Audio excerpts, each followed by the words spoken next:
So I've seen a lot of really great maintenance videos from Hamiltonville Farms on how to maintain your Mahindra 4540, and it's been a lot of help with mine, but I haven't seen anything to help you with my current issue, which was the left front wheel hub assembly. So I'm gonna walk you through just the general steps of how to rebuild this if you've got a leaking front axle like I did. So the first step is going to be to take your wheel off after you've gotten it jacked up. That's pretty self-explanatory, so I won't go into too much depth. The next piece, you want to disassemble the wheel hub assembly itself. So you're going to start with all these bolts around the outside here, and that connects it to the inner half of the wheel hub assembly. And a handy tip is there's a seal surface in here on the inside, and so you've got to extract this off of the inner hub assembly, and there are 3 screw holes around the perimeter, and if you can find a screw that'll fit those, this is what I had found, that would thread in here, and you put 3 around the perimeter and gradually work these in. It'll push this outer hub off of that inner hub. And that was an easy trick that didn't involve any screwdrivers, prying, or hammering. So once you've got your outer hub assembly off, you're going to be looking at something kind of like this. I've got it just roughly reassembled for illustration purposes right now. So it's got a lock washer on here with tabs that are going to be bent over top of the hex cap screw. You want to pry those off and away, and then you need a 28mm socket to pull this bolt out, which is a 3/4 16 bolt. And then this lock washer will come out, and this might need a little bit of prying. It's got a roll pin in here holding it into place on the hub assembly here. So once you have that out, you got to pry this bevel gear up.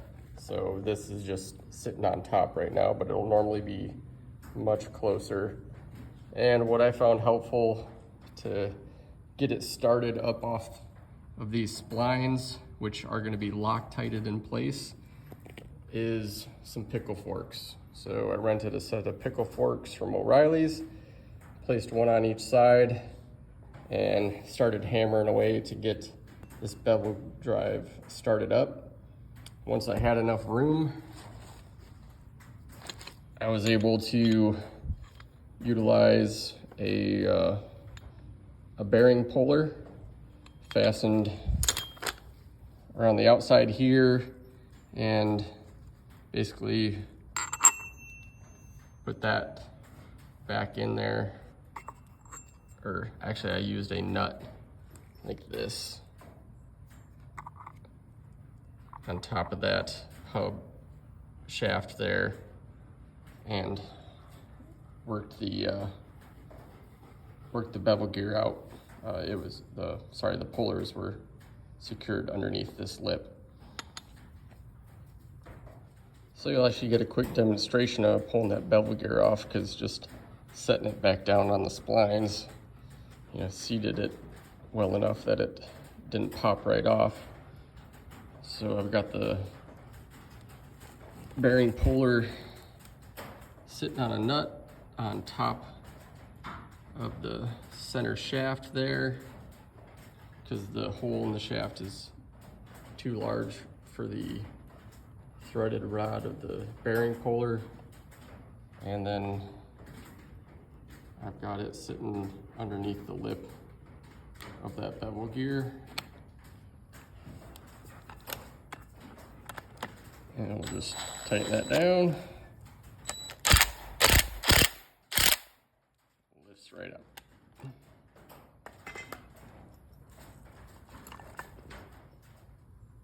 So once you have that bevel gear off, this is what you're going to be looking at. So you've got the outer hub bearing secured with these retainers. These are going to be Loctited in. Impact wrench took care of that pretty quickly. And my bearing was trashed, so it pulled right out. And once you have that bearing out, you're also going to see that this hub assembly can lift right off.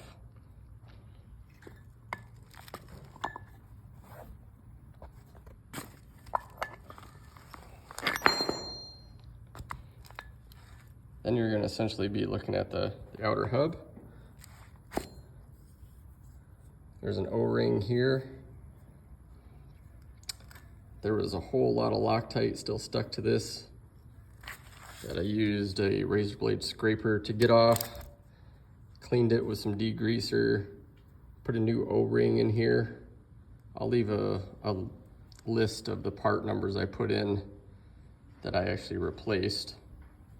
So that O-ring being one.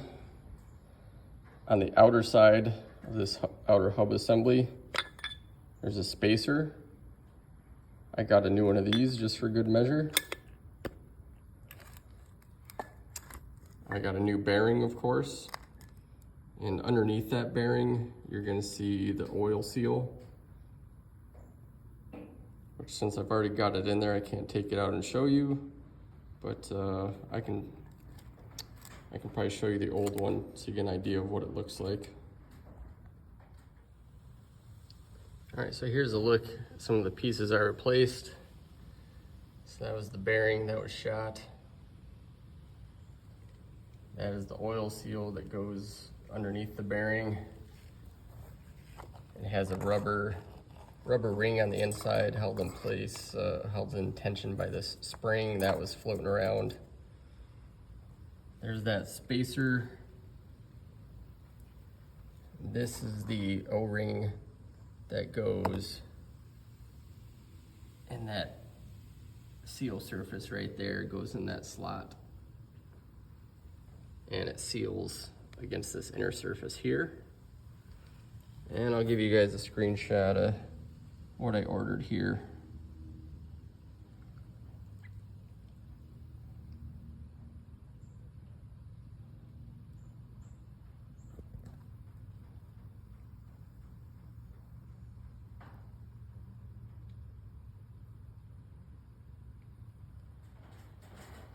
Another critical piece of getting this work done is a small shop dog.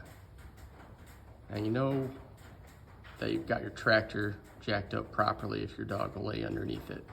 It's just one more safety check to do before starting your work. One tip here, on my bearing retainers, you can see that I've got a pattern worn in from the housing as well as the bearing itself. When this bearing seized up, it started spinning this outer portion of the bearing against the retainer and actually wore a groove.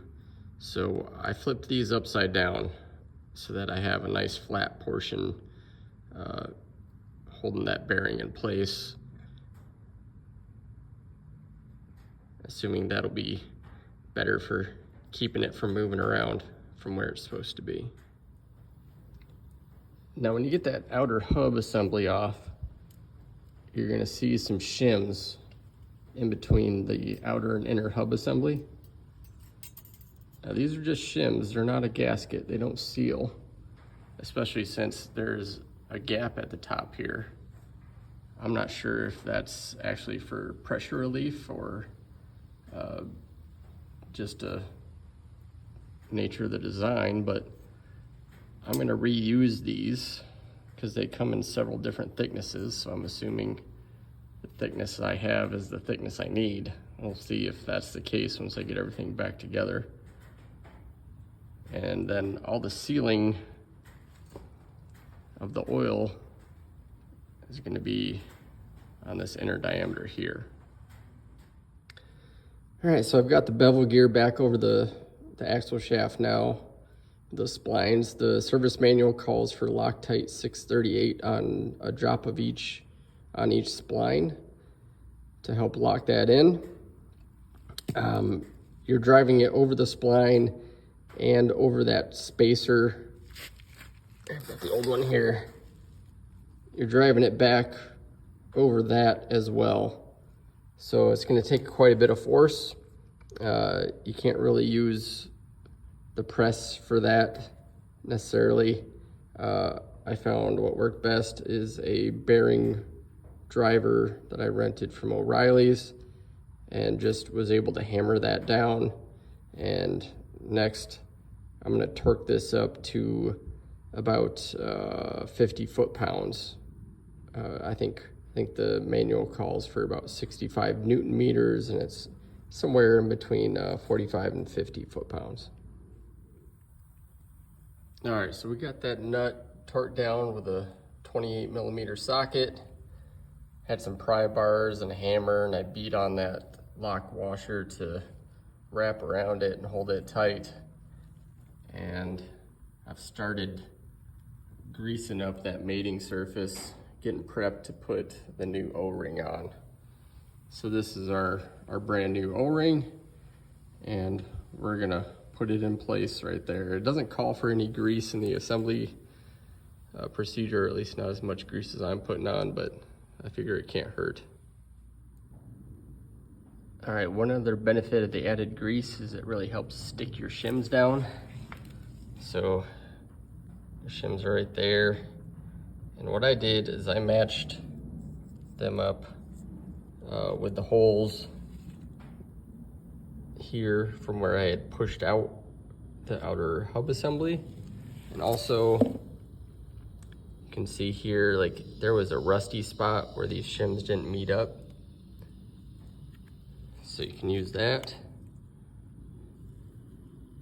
And they meet up down at the bottom as well. So when you put your hub back together, that rusty empty spot is gonna mate up to that rusty empty spot there. Now, if you want to know what socket size to use for all these bolts and nuts, you should probably just watch a Hamiltonville Farms video, because I'm not keeping track. But these ones are 17 millimeter. All right, and as I place these bolts in, I'm trying to take it out or place it back in as evenly as I took it out. So I'm trying to mate the O-ring up all the way around, and then slowly torque each bolt in as I go. Not too fast. You want to go nice and even. So as you saw, that bearing was pretty wore out. Slightly concerned about where that paint was to where it is now. But now's the time to shoot a little brake cleaner on here and get some more black paint on this to touch it up. Because if you did like I do, you threw it in some purple Zep and ate half the paint off your axle assembly. All right, we just put a dose of gear oil in there. Previously it was leaking right out the front here. So we'll see if it holds. So far, so good.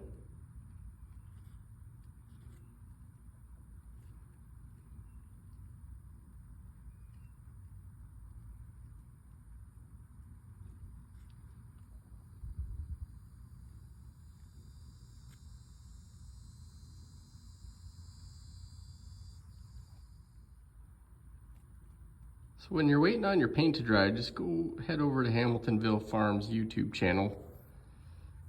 There, you'll find how to do a 50-hour service. And that's what I'm doing since there wasn't any gear oil in this tractor. I figure I may as well change the filters and fluids. So you can see I've got my oil drain in there, getting some new filters on, and I'll change out the hydraulic fluid as well. By then that paint should be good and dry.